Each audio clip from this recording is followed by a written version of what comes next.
Bonjour et bienvenue dans cette nouvelle vidéo. Donc comme vous l'avez vu dans le titre, aujourd'hui je vous fais un petit retour là. Désolée pour la lumière parce qu'il fait sombre, il commence à faire nuit. Je suis de retour du salon du loisir créatif qui donc s'est tenu à Orléans les 2, 3, 4 février. Nous sommes aujourd'hui le 3. Et donc je voulais partager avec vous mes petites trouvailles. Donc il y a des stands que je connaissais déjà des années précédentes, et ça je vous le dirai, et puis d'autres, des nouveaux, que j'ai découvert. Donc première chose que j'ai ramené, c'est ça. Alors ça c'est pour une, je l'ai pris pour une de mes filles, hein. C'est des petits Lego, voilà. Et puis avec les petits Lego, en fait, vous faites une espèce de jardinière que vous mettez sous cloche. Voilà, vous mettez sous cloche. Ça fait une petite déco, c'est sympa pour la chambre, pour offrir éventuellement. Donc ça, j'ai trouvé ça. Si les prix vous intéressent, je vous l'indiquerai. N'hésitez pas à me le demander en commentaire.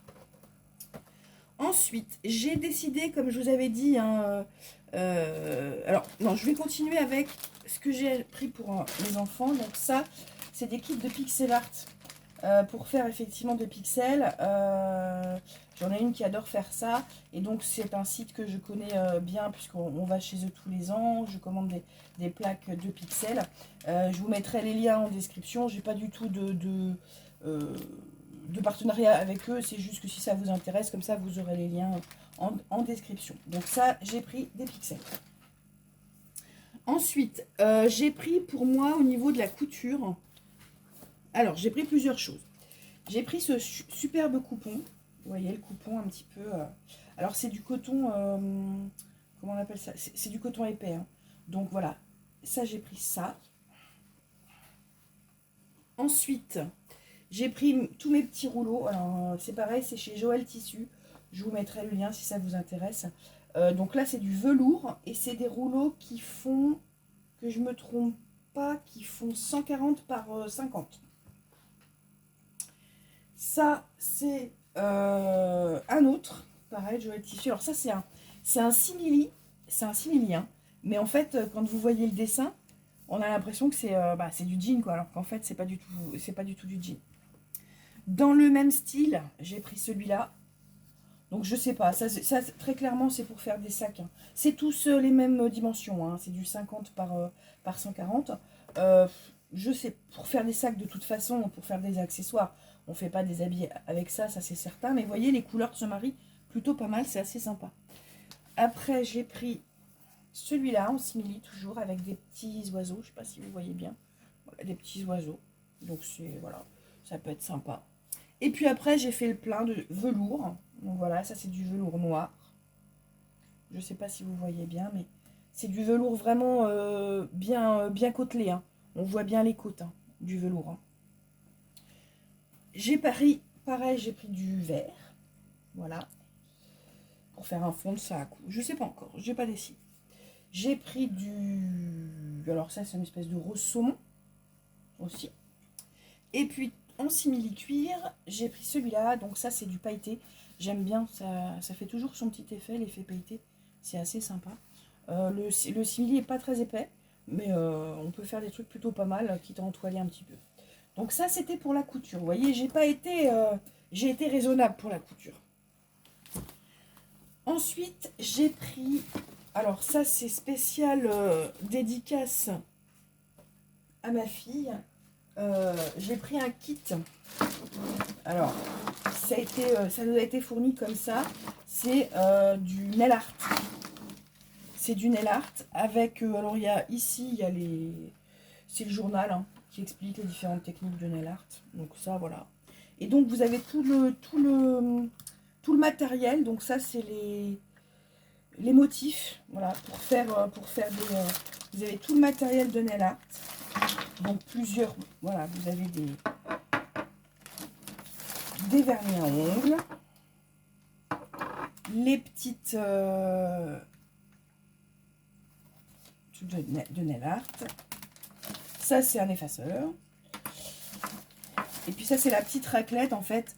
Vous posez votre vernis, par exemple, sur... alors là, comme c'est noir, est-ce que vous allez bien voir? Je sais pas. vous posez votre vernis, vous étirez comme ça avec la raclette, et après vous posez votre roule comme ça, et ça vous fait les motifs en fait.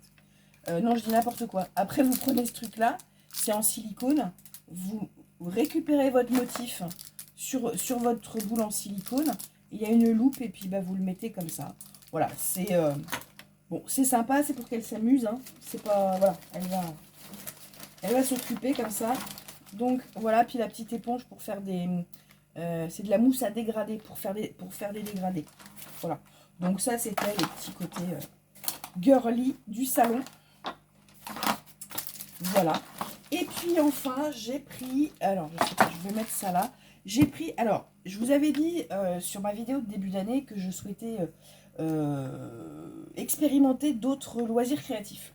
Et il y en a un qui m'a bien tapé dans l'œil là au salon. Donc j'ai pris un kit d'essai. Voilà, tout simplement, j'ai pris un kit d'essai pour voir. Alors, je vais vous le mettre en vrac là parce que c'est pas, voilà. C'est du quilling. C'est du quilling, donc je vais vous montrer le bouquin, vous allez voir tout de suite ce que c'est. Hop, il y a la méthode, donc il y a tout le matériel, voilà. C'est du quilling, donc c'est fait effectivement par quelqu'un qui est française, hein, elle s'appelle Eugénie, je crois, de mémoire. C'est elle qui a fait, voilà. Et en fait, l'idée, c'est de faire, vous voyez, des trucs, je vous montre comme ça vite fait, hop. Voilà, des trucs, bon alors ça non, c'est pas très joli, mais par exemple, je vais vous montrer ça, voilà. Donc ça, c'est l'idée, donc... L'idée, c'est que vous avez des bandes de papier et puis bah, vous avez donc tous les outils. Et après, bah, vous faites un tableau de quilling. Je vous mettrai une petite photo. Alors, ça doit être au-dessus là. Je vous mettrai une photo d'un cadre de quilling que je trouverai certainement sur internet pour vous montrer un petit peu ce que ça donne. Donc j'ai pris le kit avec donc tous les outils, vous avez le papier et puis bah, vous avez la colle et le distributeur de colle puisque ça se colle. Et puis parallèlement à ça, j'ai pris ce kit là, c'est un kit quilling pour faire un attrape-rêve. Donc vous avez tout ce qu'il faut dedans avec les explications et c'est pareil, c'est sur leur site. Donc je vous mettrai pareil les liens en description si vous voulez aller faire un tour, si vous cherchez des choses sympas à faire. Voilà, donc ce que je vais faire, c'est que bah, n'hésitez pas à me dire en commentaire bah, si par exemple la technique du quilling vous intéresse, si vous voudriez que je filme. Alors, j'y connais rien, hein, j'ai pas commencé encore, mais que je fasse une petite vidéo dessus et éventuellement si ça vous intéresse, n'hésitez pas à me le dire. Et puis bah, sinon, moi je le ferai au fur et à mesure, puis vous le verrez effectivement sur les réseaux sociaux, sur mes pages Facebook et Instagram. De la tanière créative pour Facebook et la tanière 45 pour Instagram. Donc je vous mettrai ça, voilà, vous verrez des photos de ce que j'ai fait. Voilà pour cette petite vidéo retour de salon. J'espère qu'elle vous aura plu. N'hésitez pas à liker, à partager, à mettre des commentaires, à me dire ce que vous en avez pensé. Et puis on se retrouve bientôt pour une nouvelle vidéo. Au revoir.